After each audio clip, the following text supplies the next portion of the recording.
পানি আর পানি, তার উপরে বৃষ্টি। হায় হায়, ঘরে চালের উপর পানি এলে আমরা যাব কোথায়? কি করব? আমাদের রক্ষা করো বিধাতা। ভয় পেও না বউ, শক্ত করে চালাটা ধরে থাকো। বাবু, ভয় পাস না বাপ, তোর বাপ আছে তো। পানিবন্দী হয়ে একদিন কেটে গেল। উপায় না পেয়ে বৃষ্টির পানি ধরে পান করলো ওরা। পানি খেয়েছে আর খিদে মিটছে না বাবা, আবার পেটে যে খাবার চাইছে। কে আমাদের সাহায্য করবে বাবা? এই দুর্যোগের মধ্যে কোথায় যাব, কেমন করে যাব বলতো বাবা? আর একটু ধৈর্য ধর, কাল হয়তো কেউ আসবে সাহায্য করতে, নয়তো আমাদের উদ্ধার করে নিয়ে যাবে। মিথ্যে আশা দিও না।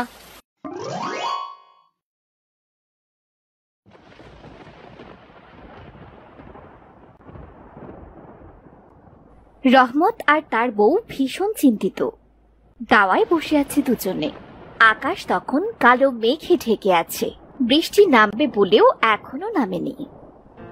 হায় হায়, বাতাস কোথায় চলে গেল? সব বাতাস এই মেঘ কাটিয়ে নিয়ে যা। এমন ঘন কালো মেঘে আকাশ থেকে থাকলে যে নদীর পানি আরো বেড়ে যায়। তারপরে এই মেঘের গর্জন। হায় হায়, কি হবে আমাদের? আমাদের যে সর্বস্ব খোয়াতে হবে। বিলাপ করে কি করবে বউ? নদীর পানি এত বেশি বেড়েছে যে আমাদের ক্ষেতটা এখন নদীর পানিতে মিলেমিশে একাকার। আর কিছুটা বাড়লে গ্রামে পানি প্রবেশ করবে। একই ফসল ভাসছে, এবার নিজেরা ভাসবো। ওগো ওগো, আমার যে বড্ড ভয় করছে। ধীরে ধীরে গড়াই সংসার পানিতে এমন করে ভেসে যাবে। কিছুটি করে কি এই বান আটকানো যায় না? অসময়ের এক ফড়ি যথেষ্ট বউ। আমাদের এখন কেবল বিধাতাই সাহায্য করতে পারেন, নয়তো না খেয়ে মরতে হবে আমাদের। হায় হায়, চোখের সামনে সব ভেসে যাবে। এই দৃশ্য কেমন করে সইব? ওগো ওগো, আমার যে বুকটা ফেটে যাচ্ছে। বাবু কোথায়? বাবুকে তো সকাল থেকে কোথাও দেখছি না। কোথায় গেল ছেলেটা? দেখো, এখন সময়টা ভালো নয়। ওকে একদম একা বাইরে যেতে দিও না। কখন কি হয়ে যায় বলা তো যায় না। ও তো বাড়িতেই ছিল, হয়তো সিপ নিয়ে বেরিয়েছে। ওগো, তুমি একটু এগিয়ে যাও না, গিয়ে দেখো না ছেলেটা আমার কোথায় আছে। খিদে পেটে পা চলছে না বউ, কিন্তু বাবা তো। ছেলেকে না দেখে চুপ করে বসে থাকি কেমন করে? তুমি একটু খাবারের ব্যবস্থা করতে পারবে বউ? পেটে যেন হাজার ইঁদুর লাফালাফি করছে। বিপদের দিনে বুঝি বেশি খিদে পায়। তুমি ছেলেকে নিয়ে এসো, আমি দুমুঠো চাল আছে ওটাই ফুটিয়ে দিচ্ছি, সাথে নুন আর লঙ্কা। আর কিন্তু কিছু নেই। 2 সপ্তাহ আগে হাট থেকে সর্ষের তেল এনেছিলাম, সব শেষ হয়ে গেছে। না গো, ওই তেলের সিপি উপর করলে 2 ফোঁটা পড়তেও পারে। বেশ, তবে নুন আর তেল মেখে এবেলা খেয়ে নেব। কিন্তু তারপর যে কি হবে? নদীর পানি বেড়েছে, ফসল ডুবেছে, হাতে কোনো কাজ নেই। এটা আমাদের কেমন জীবন বলো তো বউ? আফসোস করো না, জীবন যিনি দিয়েছেন আহারের জোগাড়ও তিনিই করবেন। এখন আর দেরি করো না তো, বাবুটা কোথায় দেখে এসো। হ্যাঁ, এই তো যাচ্ছি। শোনো না, যাচ্ছ যাও, তবে ছেলেটাকে আর বকাঝকা করো না যেন। ও বড় হচ্ছে তো, বন্ধুদের সামনে ওর একটা মান সম্মান আছে তো নাকি? হ্যাঁ গো হ্যাঁ, আমি বুঝি। আমাকে আবার নতুন করে বোঝাতে হবে না। তুমি বরং তাড়াতাড়ি রান্না করো। রহমত ছেলে বাবুকে এদিক ওদিক খুঁজতে শুরু করলো। বেশ কিছু দূর গিয়ে দেখলো একটা কলা গাছের ভেলায় বসে মাছ মারছে সে। বাবু। হ্যাঁ বাবা, তুমি আবার আসতে গেলে কেন? দেখো না, আমি মাছ ধরতে এসেছি। নতুন পানিতে অনেক মাছ এসেছে। মাছ খেতে তো তুমি কত ভালোবাসো। ঠিক আছে, তা কয়টা মাছ পেয়েছিস দেখি? এখনো একটাও পাইনি বাবা। এই ভেলাটা বানিয়ে আর বড়শি তৈরি করতেই তো সময় চলে গেল। তাহলে বরং এসব এখন বাদ দে, ঘরে চল। তোর মা রান্না করছে, দুটো খাবি চল। এত কষ্ট করলাম, আর একটা মাছও না নিয়ে বাড়ি ফিরবো বাবা? মা তো এসব শুনলে খুব হাসাহাসি করবে। সে যা করে করুক, তাতে তোর গায়ে ফোসকা পড়বে না তো। আমি বাজার থেকে তোর জন্য মাছ কিনে আনবো। এখন ঘরে চল। বাবা, মিথ্যে আশা কেন দিচ্ছ? শেষ কবে আমরা মাছ খেয়েছি তোমার মনে পড়ে? কি করব বল, আমরা তো গরিব, আমার সামান্য আয়, স্বাদ থাকলেও সাধ্য নেই রে বাবা।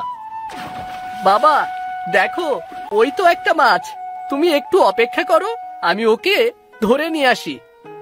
সাবধানে যাস বাবু, নদীর পানি উত্তাল, এই পানিতে নামলেই বিপদ। কিচ্ছু হবে না বাবা। বাবু পানিতে নেমে একটা ইলিশ মাছ ধরে আনে। দেখো বাবা, বলেছিলাম না কিচ্ছু হবে না। বাহ, মাছটা কিন্তু বেশ বড়, আমাদের তিনজনের ভালো মতো হয়ে যাবে। এই মাথার দিকটা খাবে তুমি, মাঝখানের পেটি খাবো আমি, আর শেষের দিকটা খাবে মা। আজ খুব মজা হবে। ও বাবা, এ মাছের নাম কি গো?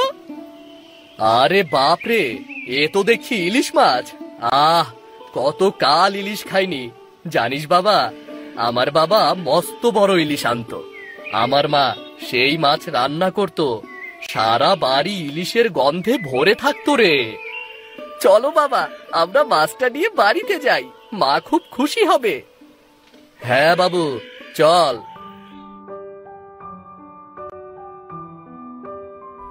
মাছ নিয়ে বাবা ছেলে খুশি মনে ঘরে ফিরে এলো। ওদিকে ভাত রেঁধে রহমতের বউ অপেক্ষা করছিল। এত দেরি হলো যে? হাই বাবু, তোর জামা কাপড় ভিজলো কেমন করে রে? তোকে তো বারবার পানিতে নামতে বারণ করেছিলাম নাকি? মা বকো না, বাবা ভালো করে মাথা মুছিয়ে দিয়েছে। এই মাছটা আমি ধরেছি মা, নাও, এটা মজা করে রান্না করো।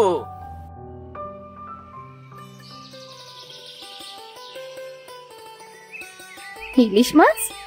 বাহ, কতদিন পর ঘরে ইলিশ এলো। তা হ্যাঁ গো, ভাত রান্না করা আছে, মাছটা কি করে রান্না করব? ইলিশ ভাজা করব। আহ, কতদিন ইলিশ ভাজা আর ইলিশের তেল পাতে পড়েনি। আহ, কিন্তু ঘরে যে মাছ ভাজার মতো তেলও নেই। পাশের বাড়ি থেকে একটু চেয়ে আনবো, আমরা আনলে পরে ধার শোধ করে দেব। বড্ড মন চাইছে গো, কিন্তু তেল আনার পয়সাও তো আমার কাছে নেই। আচ্ছা, আমি মাছ কেটে যাচ্ছি, দেখি কি করা যায়। তাড়াতাড়ি করো বউ, বড্ড খিদে পেয়েছে। সে আর আমি জানি না, মাছ দেখলে তোমার মাথা ঠিক থাকে না। আমি ব্যবস্থা করছি, তুমিও মুখ হাত ধুয়ে বসো দেখি। রহমত খুশি মনে মুখ হাত ধুতে গেল, আর ওর স্ত্রী গেল পাশের বাড়িতে।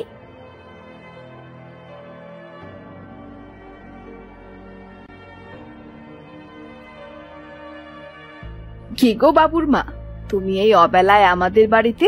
তা কি মনে করে? এই তো বুবু এলাম, তা তুমি কি করছো? আমার কি আর অবসর আছে গো? এত বড় বাড়ি আমার, সারাদিন শুধু কাজ আর কাজ, জিরাবার একটু সময়ও তো পাই না। তা এত সব পোটলা কেন গো বুবু? তোমরা কি কোথাও যাচ্ছ? শোনো মেয়ের কথা, আরে গ্রামে তো বান এলো বলে ঘরের সব গুছিয়ে পোটলা করে চালায় তুলে রাখবো, পানি এলে আমরাও চালায় উঠে পড়বো। তোমাদের বাধাবাধি শেষ, অবশ্য কি বা রাখবে, আসেই বা কি তোমাদের। তা হ্যাঁ গো, এই অবেলায় কেন এলে বললে না তো? তা আমার আবার মেলা কাজ পড়ে আছে, গল্প করার সময় নেই আমার। আসলে বুবু, আমার ঘরে তেল ফুরিয়ে গেছে, রান্না বসাবো, দেখি তেল নেই। আমাকে একটু তেল ধার দাও না গো, ও হাট থেকে নিয়ে এলেই তোমাকে দিয়ে যাব। তেল? ওরে বাপরে, তেলের তো বেজায় দাম। করবে তো শাক সেদ্ধ, তাতেও আবার তেল? হেসে বাসিনে বাপু। তোমার ঘরে তেল থাকলে দাও না গো বুবু, বিধাতার দয়ায় তোমার তো কম কিছু নেই, আর আমিও তো ধারেই নিচ্ছি, ফেরত দেব বলে কথা দিলাম। গরিব প্রতিবেশী হলে এক মহাজালা। তুমি দাঁড়াও এখানে, কোনো কিছুতে আবার হাত দিও না জানো। আমি তেল দিচ্ছি, কিন্তু হ্যাঁ, তাড়াতাড়ি ফেরত দিয়ে যাবে। ঠিক আছে বুবু, আমি যত তাড়াতাড়ি পারবো ফেরত দিয়ে যাব।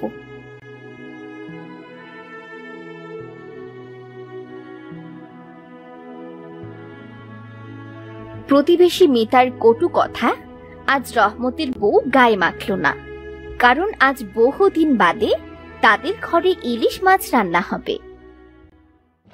সে এসে মাছ ভাজতে শুরু করলো।